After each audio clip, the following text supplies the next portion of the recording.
আসসালামু আলাইকুম, welcome to Faiza mom USA. আশা করি সবাই ভালো আছেন। আল্লাহর রহমতে আমরাও ভালো আছি। তো আজকে মাটির চুলার মধ্যে বিরিয়ানি রান্না করব। তো যারা আমাদের পেজে নতুন, অবশ্যই পেজটিকে ফলো করে রাখবেন।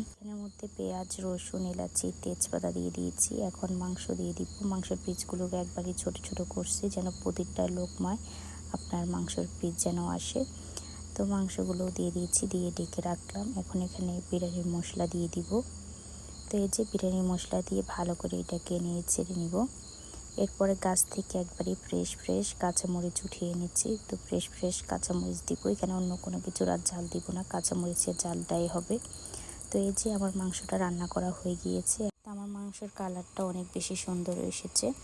তো এখন আমি গ্যাসের মধ্যে বাকি প্রসেসটা করব, মানে বিরিয়ানির প্রসেসটা গ্যাসেই করব। তো এখানের মধ্যে চালের মধ্যে ঘি দিয়ে দিলাম, ঘি দিয়ে সুন্দর করে চালটা ভেজে নিতেছি।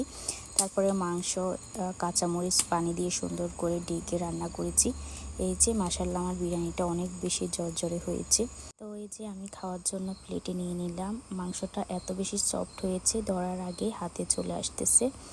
আর আমার ভাইয়ের গাছের কাঁচামরিচ, মানে ছোটো সাইজের, এটা এত বেশি ঝাল সাথে নিয়েছি।